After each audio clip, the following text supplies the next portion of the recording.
Transport Month officially kicks off on Sunday, but the official launch was held earlier today in Midrand. Transport Minister Sindisiwe Chakunga led the launch of the 18th annual campaign. SABC News reporter Hasina Gori is tracking that story for us.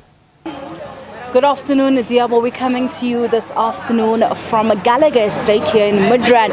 This is the second part of the program where the Transport Department is launching officially Transport Month, which begins in October, which is on Sunday. They are doing a test run ahead of that official launch on Sunday. What we're seeing here today, earlier on we were at the National Press Club, which hosted us at the South African taxi headquarters, where we spoke with the minister as well as the deputy minister, getting a sense of some of the challenges which the transport industry has been facing, but also some of their wins with regards to the roads infrastructure, but also looking around civil aviation as well as maritime, and also looking at the rail infrastructure as well. These are just some of the issues that they touched on. What we now add is an engagement with some of the MECs as well as the stakeholders. I'm going to ask Kwazi to give you just a look of what we're looking at right here. The stakeholders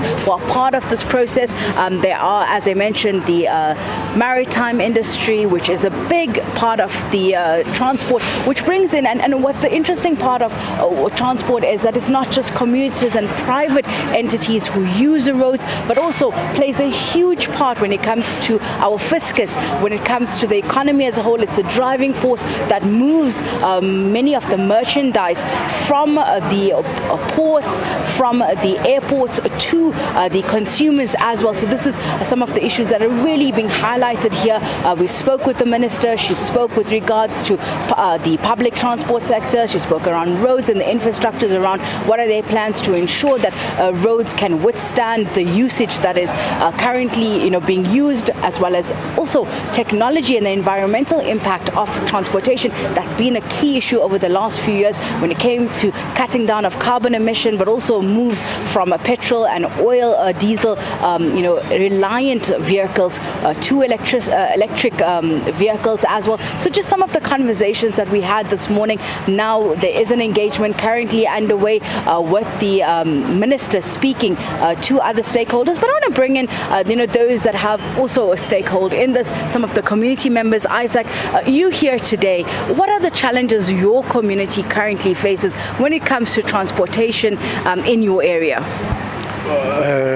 Good afternoon. My name is Isaac Mhlongo. We have a challenge in our roads where we are feeling unsafety, where we find some of the roads are not perfect. We find some potholes on the road, issue of car hijacking, issue of burning trucks, also the roads that are not tired, still in a gravel condition. Like in rural communities, we find the roads no fence around, where you get accident through animals that are passing on the roads. So we have a challenge of those things, because we are paying the tariffs of the road and transport, like our licenses and our our car disc, and then we are not feeling safe. We are requesting the government to intervene on those issues so that we can feel safe and drive safely around our country. When it comes to safety, specifically, you mentioned burning of trucks. How does it affect businesses in that area?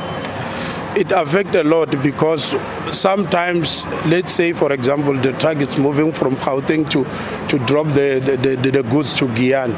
While it's on the way, car get hijacked or banned by the community through the strike of the community or through the criminals.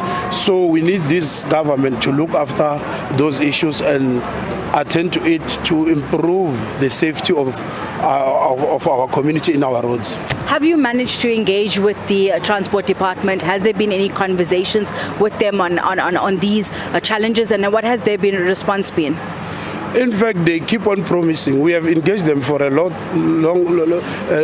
time. They keep on promising. They don't attend to it. We find potholes. We're still finding car hijacking on our roads. Even the traffic light is not working in some of the roads, as well as even some of the roads are not secured by fencing. Yeah. Thank you so much. Also the issue of road markings in our roads. They don't put road markings in our roads. Some of the roads, you don't see even the speed humps on the road. You just see the speed humps blank while you are there.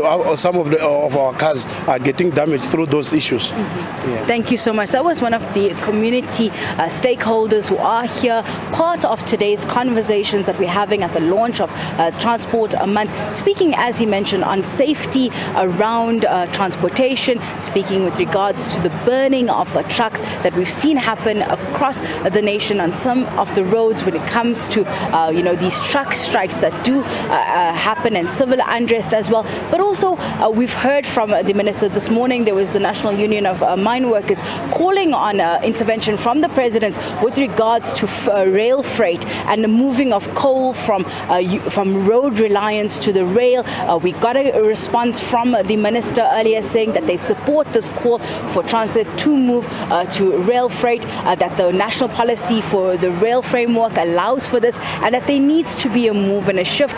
Also spoke around some of the corridors with regards to rail corridors and opening up. From what we understand, there's 40 of these train corridors that the country has, but currently only 20 are being activated and used. So they are looking at upgrades of that. There've also been a lot of conversations around civil aviation and the strides that needs to be made to recover the losses that industry specifically felt when it came to COVID-19 and the flights being grounded. So these are just some of the conversations that we can hear and expect to continue for the month, as Transport Month brings a spotlight on different modes of transportation, but also the strides of it. In South Africa, currently, many are reliant on public transport. There's a lot of conversations around how to ensure safe public transport, reliable as well, but also an interconnected or integrated systems. Diabo, we will keep you updated throughout the day as we go through this process and this conversation